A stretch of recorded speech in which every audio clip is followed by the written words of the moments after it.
puasa jangan pernah tinggal. Kalau tidak hari puasa, Anda mulai melaparkan dirinya. Melaparkan diri maksudnya, berarti nanti kalau udah kurus gimana? Nggak apa-apa kalau udah kurus, nanti proteinnya Anda tetap asup lebih banyak. Atau karbohidratnya, karbo yang kompleks itu contohnya apa? Ya kayak kentang tadi, kayak beras merah, beras hitam, atau beras coklat. Itu jenis karbo-karbo yang kompleks. Nah, lalu ada 5 hal yang perlu Anda perhatikan dalam asupan kita tiap hari. Yang pertama, asam amino. Ya, asam amino. Asam amino Bapak Ibu dapatkan dari mana? Sumber asam amino yang paling baik ini salah satunya. Kurma. Kurma ini adalah jenis asam amino yang paling baik. Maka di luar Ramadan jangan lewat di rumahnya atau jangan sampai nggak ada kurma di rumahnya. Kata Nabi apa? Rasulullah SAW menjelaskan dalam sebuah hadis bahwa rumah yang di dalamnya ada kurma tidak akan kelaparan. Kata Nabi begitu. Maka di luar Ramadan tetap ada kurma di rumah. Minimal Anda makan pagi hari 7. Mau ajwa, alhamdulillah. Kalau nggak ajwa pun kurma biasa juga nggak apa-apa. Oke, yang pertama asam amino. Kemudian sumber asam amino yang paling baik lainnya namanya apa? Madu. Madu itu sumber asam amino yang paling baik. Ya, karena dia mengandung unsur-unsur tanahnya kita. Oke, yang itu yang kedua. Yang ketiga, sumber asam amino yang tidak kalah baiknya adalah air kelapa. Air kelapa itu bos sekalian, kalau Anda yang punya darah tinggi, itu subhanallah insya Allah ya, kalau Anda rutin minum air kelapa, turun insya Allah tensinya. Dan air kelapa itu banyak banyak sekali manfaatnya, mulai dari tonisitasnya dia yang sama dengan badan kita atau cairan tubuh kita, dan isokinetik, jadi kemampuan dia untuk memperbaiki sel-sel kita itu luar biasa pada air kelapa. Jadi air kelapa itu isinya asam amino sebagian besar. Ya, dan tubuh kita ini bos sekalian, itunya bahan baku gen kita adalah asam amino. Simple kan? Simple. Ada kurma, ada madu, ada air kelapa. Di blender aja semua. Jadi minuman dan bikin kenyang. Insya Allah. Tambahkan garam sedikit. Sumber asam amino yang lain apa? Banyak dari sayur-sayuran, buah-buahan gitu kan. Nah, itu yang pertama. Yang kedua, kita punya namanya Indonesia kaya dengan probiotik. Probiotik kita contoh yang terbaik Indonesia namanya tempe kan. Tempe itu merupakan salah satu probiotik yang paling baik. Kalau tidak ada tempe, minimal Anda coba mulai biasakan makan makanan yang probiotik. Yang probiotik maksud makanan yang fermentasi. Tempe misalkan kalau Korea punya kimchi atau kalau nggak asinan. Itu kan fermentasi tuh. Tapi paling mudah mah tempe lah ya. Tempe itu Anda bisa makan sama kurma, karena kurma prebiotiknya juga, asam amino juga. Ya, seperti itu. Jadi makan tempe sama kurma jangan digoreng. Jadi jangan digoreng lah. Kan sudah matang kedelainya. Kedelai kan udah direbus. Dan tempenya bisa jadi, tidak mesti bikin tempe itu dari kedelai. Kenapa harus pakai kedelai? Pakai biji manggis juga bisa. Biji manggis itu baru sekalian, itu kandungan antioksidannya itu luar biasa. Biji manggis itu. Ya, nggak mesti pakai kedelai. Ya. Terus apalagi probiotik. Jadi kan kemudian yang ketiga prebiotik. Prebiotik itu bisa dapatkan dari sayur-sayuran, buah-buahan, ya, termasuk dari kurma itu juga prebiotik. Ya, yang ketiga. Yang keempat, rempah. Rempah itu contohnya apa? Nah, ini rempah. Ya, rempah itu contohnya kayu manis, cengkeh, segala macam. Jadikan minuman atau makanan tiap hari. Ya, dalam bentuk makanan. Jadi kalau misalkan di daerah Sumatera kan ada pindang tuh. Pindang-pindangan itu kalau Anda makan pindang jangan lupa kuahnya diminum. Kuahnya diminum karena di situ ada rempahnya. Oke? Jangan pakai santan. Jadi bikin rempah, bikin makanan usahakan jangan pakai santan. Kecuali Anda minum santannya tidak dimasak, itu bagus. Santan yang tidak dimasak itu insya Allah sangat sehat. Ya, apalagi tambah dengan kunyit, tambah dengan jahe. Itu di rempah. Yang terakhir rimpang. Ya, rimpang. Rimpang itu Bapak sekalian adalah tumbuhan yang batangnya ada di dalam tanah. Jadi akar. Itu namanya rimpang. Contohnya apa? Kunyit kayak begini. Ini kunyit. Ada kunyit, ada jahe, ada lengkuas itu rimpang tuh, atau kencur juga rimpang. Ya, 5 hal tadi usahakan ada terasup badan kita tiap hari. Apalagi Bapak sekalian, Anda bisa bikin ini kan ada kunyit nih.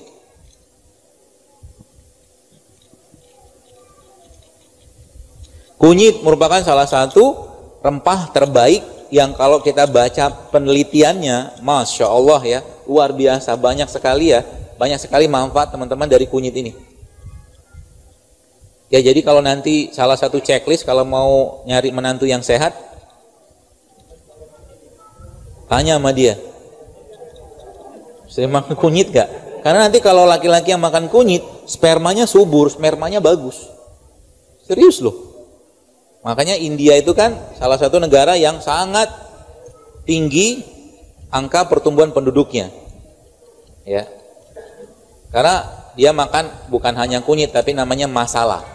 Masala itu bumbu. Nah, ini modalnya cuma kunyit doang. Lalu modal kedua, jahe. Biasanya kalau saya kajian-kajian begini, ini ada yang bantuin biasanya.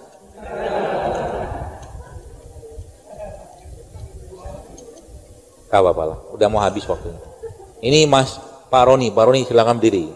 Pak Roni, bos sekalian, beliau ini alhamdulillah seorang perawat ya, yang dosen juga, dosen di mana? Abdurrab. Ya, di Universitas Abdurrab yang dia ada klinik bekam di sini. Ya, Bapak Ibu nanti kalau mau berbekam atau mungkin mau belajar bekam bisa sama beliau. Ya, insya Allah. Dan banyak teman-teman yang lain di sini bos sekalian yang juga praktisi kesehatan Islam atau tib nabawi ya. Jadi mudah-mudahan dengan gerakan seperti ini semakin banyak masyarakat kita yang sehat. Jadi pemerintah nanti harapannya anggarannya bisa dialihkan untuk yang lain. 1 tahun Bapak Ibu sekalian, 1 tahun ya, Indonesia itu saya pernah baca beli obat TBC itu 140 miliar. Bayangin kalau 140 miliar itu kita bikin kebun kunyit. Banyak kan? Banyak loh, Masya Allah kan? Kebun kunyit, kebun jahe, karena memang sebagian besar penyakit-penyakit degeneratif obatnya ada di rimpang. Serius. Dan Allah Subhanahu wa taala sangat, kayak berkata, negeri kita ini negeri yang Allah berkahi luar biasa. Sayang banget ya, bahkan boleh saya katakan ya selama ini kita kurang bersyukur ya. Kita punya rempah, kita punya rimpang, dan 350 tahun kita dijajah Belanda. Mereka ngambilnya rempah. Ketika negara ini katakanlah sekarang nggak dijajah lagi memang, tapi kalau Belanda mau jajah lagi udah nggak tertarik lagi. Kenapa? Tanah nggak subur lagi. Tanah nggak subur karena apa? Karena manusianya makan nggak sehat. Manusia makan nggak sehat, otomatis kotorannya juga tidak berkualitas. Akhirnya bumi begitu dia polanya. Makanya sekarang coba lihat, bunga tidak sewangi dahulu. Ya kan? Cabai sekarang udah nggak pedes kayak dulu. Kecuali cabai-cabai yang tumbuh di tempat tanah-tanah yang baik. Di kota udah nggak, cabainya nggak pedes-pedesnya yang cabai. Gitu loh. Ya, makanya mari kita selamatkan bumi ini. Memang ada orang bilang, ngapain ribet-ribet banget? Toh juga akan kiamat, toh juga akan mati. Bapak sekalian, kata Nabi SAW apa? Kalaulah besok kiamat, kata Rasulullah, dan engkau punya 1 biji kurma, maka tanamlah tadi. Maksudnya apa? Berbuatlah kebaikan meskipun besok kiamat, gitu loh maksudnya. Itu pesannya. Ya, makanya Anda yang di sini hobi minum air kelapa muda, coba jangan pakai sedotan. Dikukup aja langsung gitu kan. Sedotan kalau sedotan plastik bumi lagi kena. Kan gitu loh maksudnya. Zaman lu orang-orang kita kan nggak minuman nggak pakai sedotan kan? Buka gitu, apalagi udah laki-lakinya mungkin gua agak perkasa minum pakai 1 tangan. Kayak saya kemarin itu. Akhirnya saya delete itu postingan karena orang nanya bukan air kelapanya, dok nembun jenggot gimana? Yang diomongin air kelapa, yang dibahas jenggot. Ya, kalau nggak nasib nggak bisa, kalau nggak keturunan susah punya jenggot. Mau pakai minyak ini minyak itu susah. Ya gitu. Terus rempah terimpang dan kita kan ada 2 nih, udah ada jahe ya, kemudian ada kunyit. Ini saya ajarin, nanti Bapak Ibu bisa bikin minuman ini ya. Sama satu lagi lengkuas. Ini lengkuas. Ya, jadi ada kunyit, ada gelas nggak Pak? Nggak ada air panas ya? Ya kalau nggak ada nggak apa-apa. Nanti di rumah bikin minuman ini ya. Isi yang pertamanya adalah jahe. Oke. Isi yang keduanya adalah kunyit. Lalu isi yang ketiganya lengkuas. Isi yang keempatnya ini serai. Jadi serai nggak usah banyak-banyak. Jadi nanti itu dikasih air panas, yang paling banyak jahenya. Yang paling banyak jahenya. Nanti habis itu kunyit, habis itu lengkuas, habis itu serai. Urutannya. Atur aja lah. Ya. Yang jelas dia harus terasa, jahenya terasa. Lalu minuman tadi Anda kasih air panas atau air dispenser aja Bapak Ibu sekalian.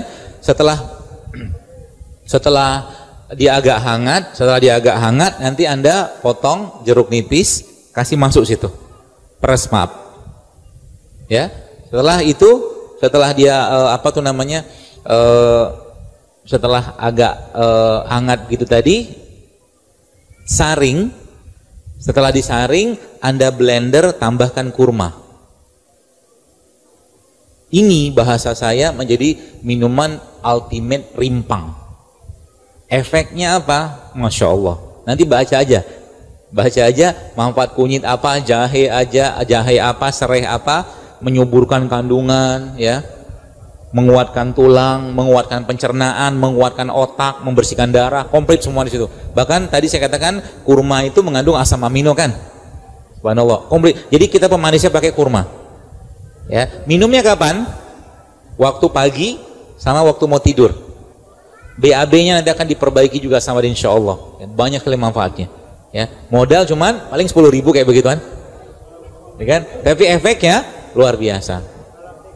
Pakai madu juga nggak apa-apa. Ya, kalau saya senang pakai kurma. Ya, membiasakan kalau udah dapat madu gitu kan, karena ketika ya memang beda sih antara kurma sama madu. Tapi kalau bisa blender itu pakai kurma, saya lebih senang pakai kurma, kebiasaannya aja seperti itu. Hah? Sefilingan aja Pak. Jadi kalau mungkin bahasa saya, kalau misalkan gini, jahenya 1 bagian, kunyit setengah bagian, lengkuasnya 1/3 bagian, serainya 1/4. Maka kalimat ini kalau diterjemahkan, misalkan jahenya 10 gram, kunyitnya 5 gram. Paham ya? Berarti lengkuasnya berapa? 3 gram. Kan 1/3 kan? Serainya? Ya 1/4 dikali 10 gitu kan. Itulah pokoknya diurutan. Jadi paling sedikit itu nanti serai, kemudian naik ke atas lengkuasnya, jahe, kunyit sama jahe. Kasih jeruk nipis mungkin setengah aja. Ya, 1 potongan beginian. Bagus buat asam lambung nanti ya. Blendernya hasil airnya tadi kan kita dikasih air panas, disaring, itu nanti di blender sama kurma yang dibuang bijinya. Gitu.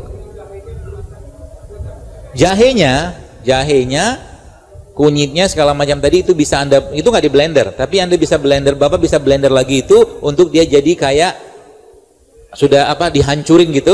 Nah, itu bisa kalau Bapak Ibu mau dipakai buat kepala, itu bisa menguatkan rambut. Kalau ada luka-luka, bukan luka sih, gatel-gatel, bisa dibobohin pakai itu. Insya Allah. Baik, sudah 5:30, mungkin direbus boleh, tapi jangan terlalu lama dipanasin ya, nanti dia rusak.